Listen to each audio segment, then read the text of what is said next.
welcome to Wokepedia Radio. Wokepedia Radio is sponsored by Equipping the Persecuted. Galatians 6:10 says, "Therefore, as we have opportunity, let us do good to all people, especially to those who belong to the family of believers." Equipping the Persecuted fully embodies this verse as they aid and equip some of the most precious of the household of faith in Nigeria.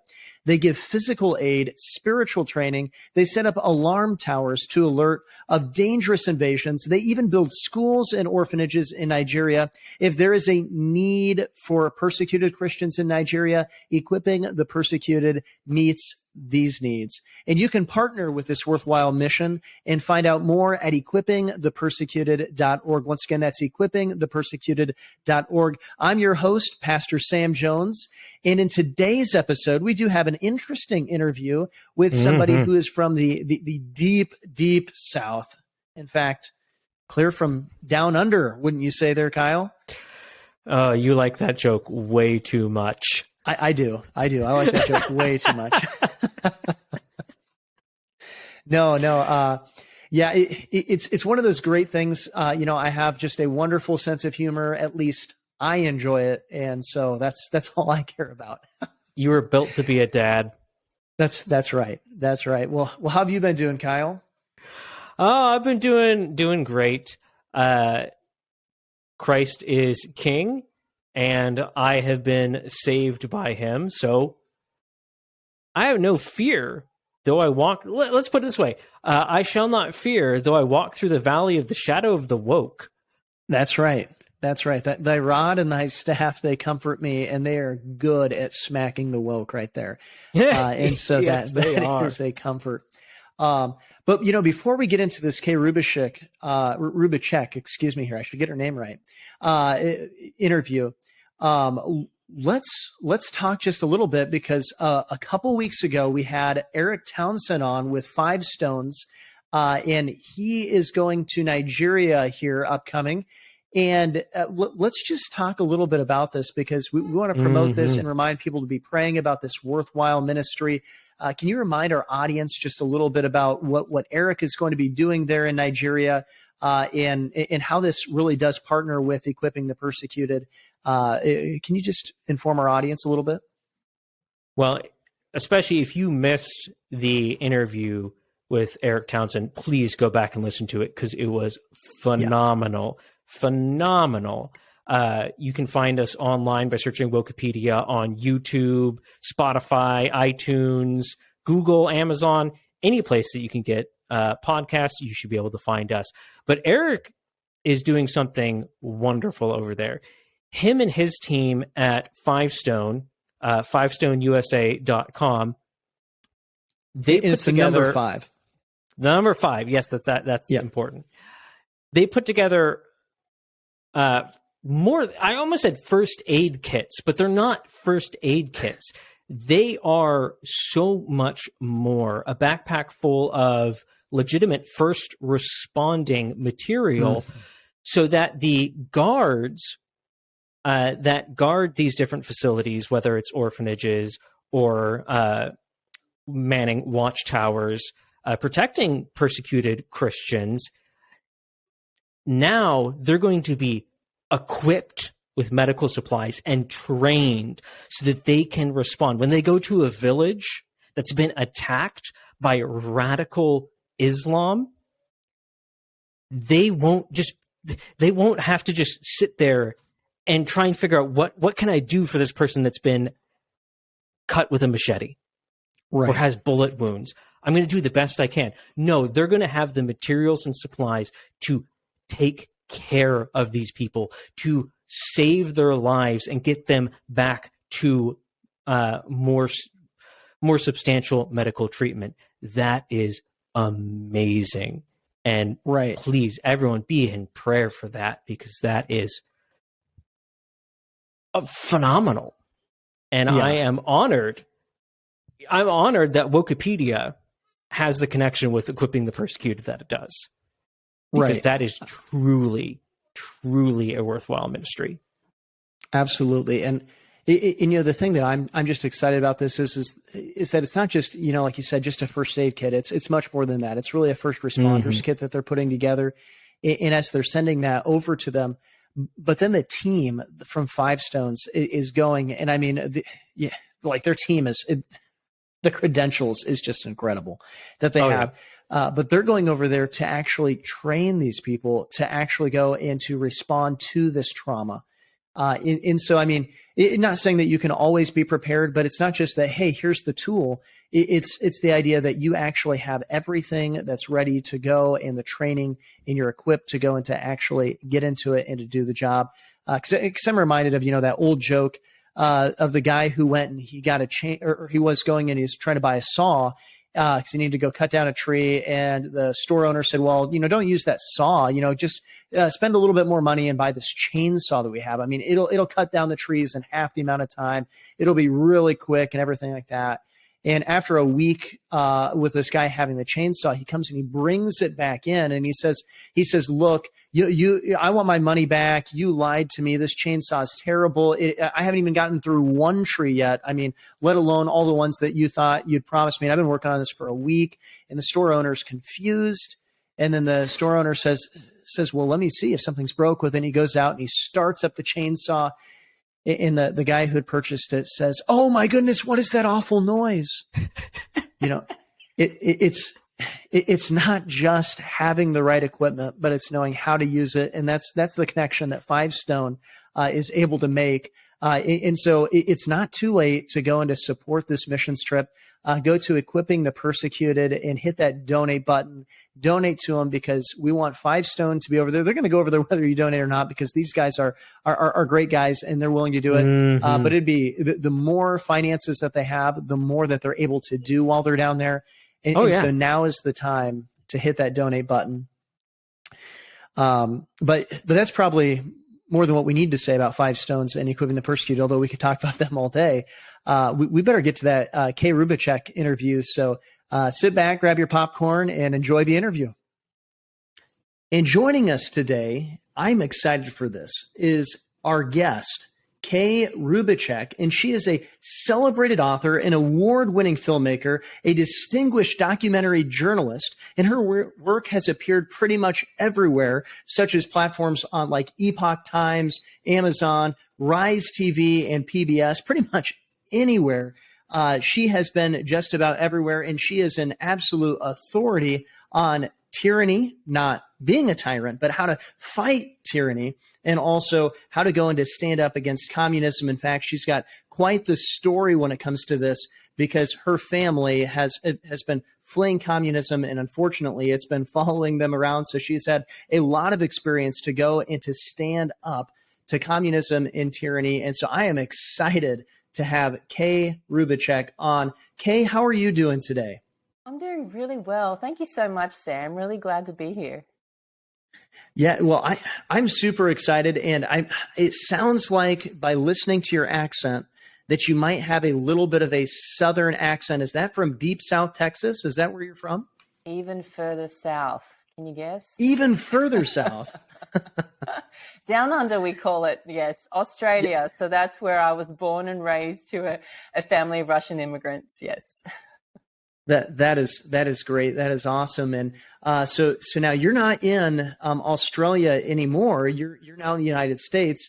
But why did you leave Australia? A number of reasons, but I left in 2010. And one of the reasons was because I'm a filmmaker. I've been making videos and different types of productions professionally since I was, before I was 20. And to release content in the US is different. Mm-hmm. It has more impact than in a smaller market like Australia. But I learned a lot about marketing and commercialization and looking at communism. You start to see how different countries are used. And Australia really is used as a testing ground for corporations. It's also used by governments to see what will happen. And we saw what happened during the pandemic with the extreme lockdowns and oppression on individuals there with the vaccine mandates and things like that. It really became quite extreme. So that was quite alarming. But I did see things coming earlier with the education I received in college there being extremely socialist in a way that was very off-putting, but only it took time for me to really start to understand what what that was, what was behind that, why I was being forced to undergo this indoctrination in my college and forced to pay for that as well. So it's been a bit of a journey, but through my family story, I've been able to piece those things together. Wow. Well, I'm glad you've been able to do that. And I'm super excited that you're in the United States and you're standing up, of course, for what's right and against the right things to stand against. In fact, you've recently written this book, Who Are China's Walking Dead? And tell us a little bit about this book and why you wrote it. Well, first, I didn't want to write this book. The title, calling anyone the Walking Dead, is not something I ever would want to do. But it wasn't me who called anyone the Walking Dead. That came from former Chinese Communist Party officials. I interviewed dozens of them. I've interviewed more than 100 survivors of communism from different regimes, and especially from China, because that is the biggest tyranny that we see today, the largest totalitarian regime. And actually, my father was born and raised in China as a young Russian boy who had fled the communism under Soviet Russia, only to find that China succumbed to the same foreign ideology, this evil ideology of communism, Marxism, Leninism. So he had to escape again. So in my adult life, I became exposed to it. I spent a day in a Chinese prison for being a human rights advocate. And then I started to interview these former Chinese Communist Party officials, and they were the ones that told me. They called themselves the Walking Dead. One of them did it first, but he didn't use the term Walking Dead. He said, we are lifeless bodies, soulless flesh, walking corpses. And I had to stop the translator at that point and say, please, I rarely ever stop when I'm interviewing someone in that type of environment. And I had to interrupt and say, I don't understand this term. I don't like where it's going, but I need to ask this question. And she said, yes, this is the accurate term that he's explaining. And this was not just any official. This was a former police chief from Beijing, China's capital. He was there, one of the ones who had to push the button to send the military out, the soldiers to kill the students on Tiananmen Square in 1989. He knows communism inside and out. Wow. And he called it, he used that term Walking Dead. And I said to the translator, can I use the word Walking Dead? Because that's the best to try and say soulless bodies, walking flesh doesn't make sense to an American audience. And she said, yeah, Walking Dead is accurate. And then I thought I really wanted to ignore that because I don't like, as I said, I don't like calling anyone that term, but I as a journalist, I had to do my due diligence. And so I interviewed a former army colonel from China. I interviewed a former secret agent, a national secret agent, a man who ran not just one labor camp in China, but multiple slave prison labor camps in China. And I just asked them on the side, have you heard of this term? And they all said, sure, yeah, this is normal. And they told me that this was a term that came up decades ago when communism first started in China. A few academics who fled coined that term and said, they will become the Walking Dead. Our culture, our nation, our people will become the Walking Dead under this ideology of communism. And when I started to notice more what's going on here in the US, that we are succumbing to indoctrination from socialist ideology, it's pervading our schools, our all of the organizations here. That's when I realized I needed to write this book. Even though I'd been sitting on these interviews for 5 years, I realized I had to write it as a wake-up call, because this is what we will become if we allow the same thing to happen here. And that's why I felt it's very important now that we have access to this information.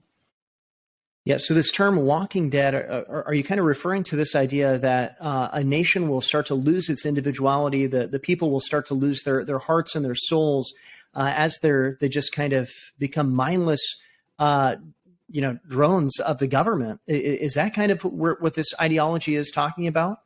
Definitely. And I have a lot of, we see from movies that people become like zombies. Everyone just becomes like a zombie, a Walking Dead. And we have that concept. But what I found was that the perpetrators, the persecutors in China are also the victims. Under any totalitarian regime, they become the victims as well. They are forced to put the party above everything, including they're absolutely above their faith. The party becomes their faith, becomes their so-called God on the human world. And it also, they have to put it above their own life. They have to be willing, as Communist Party officials, to take the fall whenever they need to. If someone needs to be framed for corruption so that a higher official can be protected, they have to accept that. And we see this all the time in Chinese news and media, where some official suddenly gets taken down for something that really doesn't make that much sense, and they just get disappeared. That is their duty. And so, yes, everyone under that ideology is effectively, their minds are manipulated to follow that. But those who actually carry out the hands and feet of this organization, this evil ideology, they are the ones that they really get harmed very much. And some of them, even though they escaped, they really struggled. They still do, to take that love that has been instilled in them for the party, to remove that, because they've had that since they were born. We don't have that here yet, but our youth these days are at risk of that, of growing up under socialist education from birth. And that is a grave danger, because in China, those who grow up under it like that now, it's very hard for them to adjust to freedom if they get the opportunity to come here. And I've interviewed many of those that just go back because they would rather have Big Brother tell them what to do than have the stress of having to make their own decisions in life, because they're not used to the individuality that we hold dear so much to us here in the US. Wow. That is incredible to think about, as to how it is really molding and shaping the youth. This is just a fascinating book, and one that certainly needed to be written. And where can people get a copy of this book? It's on Amazon. It's on regular book platforms. You can get the audio book there as well. But if you go to my website, China's Walking Dead, or my name, Rubacek, KAYRUBACEK.com. You can buy it there and cut out the middleman and support independent producers. So that's always recommend that one. I'll sign it for you there too. That's definitely the way to go. So you need to be going there to China's Walking Dead, and of course go and get this book. But while you're talking about this, one of the things that really came to my mind, and something that you really started to see grow, especially during the COVID lockdowns and everything like that, is this idea of statism. And of course, statism, in worshiping the state and just mindlessly following the state, this is a theological problem too, as we saw pastors start to go and to get into this idea. Do you see a danger in the United States if pastors and Christians don't stand up against the statism in the United States, that we might lose our nation to become Walking Dead if we don't start to see the Christians, who have the most reason to stand up, of course, being made in the image of God, in our allegiance to God, to stand up? Do you see that as a danger that we're in? Very, very much so. And I say that with all due seriousness, because that is the battle that we're in right now. The communism that we see coming through in the US is not the same as what my family saw in China, in Russia, in Czechoslovakia, where my husband's family came from, and he had to escape when he was 7 years old. They came in brutally, violently. They rolled in the tanks. They hung dead bodies from the trees. That is brutal violence. Now, they've changed their strategy, and they always knew that they couldn't take over America through just bloody violence on the streets. They know that, because we have the founding of this nation on a belief in God. And the founding fathers made that very clear, that the Constitution couldn't have just happened. They really saw that as an act of the divine hand of divine providence. And really just, there's always, with man having control over fellow man, there's always a danger of tyranny. There's always, it will just always be there, that desire for power that comes. But when we allow belief in a greater law, in divine law, then we have a safety net of, we can have a moral boundary. We are allowed to step outside the state. And what communism does, and you see this very much in China now, and it hasn't changed at all since the time of my great-grandparents in Soviet Russia, because Lenin really put that down very clearly. And he said that the state is a tool for oppression. And in China, they say the same thing. The state is a tool for oppression. And we are not allowed to be outside of the state. We become numbers. We become beasts of the state if we accept that. But we have such a wonderful opportunity here because we have the example of what this nation was founded upon. The other countries didn't always have that fantastic example that we have. Not only do we have the memories and the history, we have written documentation, we have a constitution, but we have a civic duty to enact that, to reinforce that, to carry that out. And it's not easy, especially when we see corruption, we see the infiltration. Communists have absolutely targeted the church. You look at any communist textbook, they've done that from the beginning because they know religion is so powerful. They know faith can break through, faith and love can break through any of their brainwashing and their brute tactics.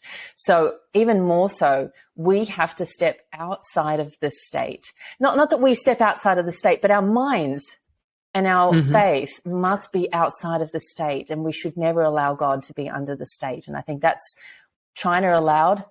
In China, God got put underneath the Chinese Communist Party, and we really cannot allow that to happen here, in my opinion.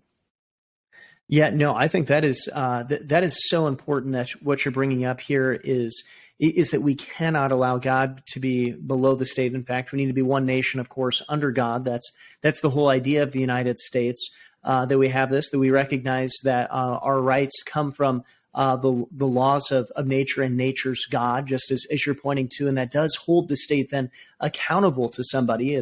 It puts the king or the prince under the law as opposed to being able to be above the law. I think these are just such great principles, but you do start to look out and you see, wow, our culture seems to be falling fast. And of course, like I said, even the churches came and they complied. Most pastors came and they complied. And most of the pastors even started championing the states. So my question is for you is, what hope do we have? And do you know of any tools that we might use that might infuse us with hope? We have a lot of hope. And despite spending a few decades researching these really heavy topics, I've come out the end with hope, and very, very much strong hope and faith that we have the opportunity and the ability and the tools on our hand. Because really, fundamentally, and I'm writing this in a new book. It'll be a short book because I know it's hard for people to read these days. So that'll be coming out soon-ish. So join my newsletter on my website, and so you can get notified when that comes out. But it won't be long. And really, it's about how to survive tyranny today. And the power lies within us. And it's not that I've thought up these ideas. There have been so many people that have tried to raise the alarm for decades because they saw what communism is, what it really is. Karl Marx himself called it a specter, a devil, a ghost, a demon.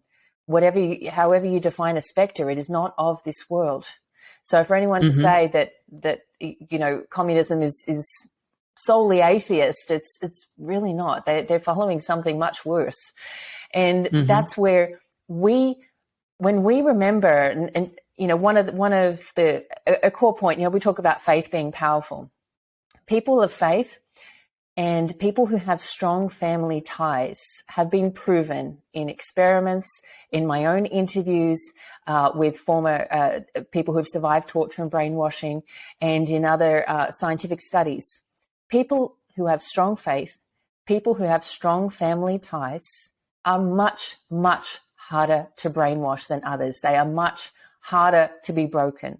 And it is a matter of survival, because the communist tyranny, whether you call it socialism, globalism, progressivism, whatever label you want to put on it. They want to have man control man and really push us down. So when you look at that, those guys, they see us as numbers, as animals, as beasts, and not worthy.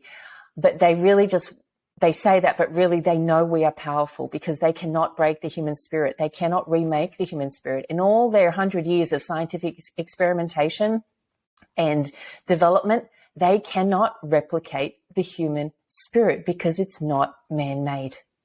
And that's right. The ultimate point, that really, when we recognize our own power, that we are, each of us are walking, talking miracles, and we are not the stupid beasts that they want us to believe we are, then it changes. And we actually see that tyranny is very, very vulnerable. And I have a lot of experience and stories with that from my other, from my works that I'll put into the book, because tyranny is actually very vulnerable. We are very powerful.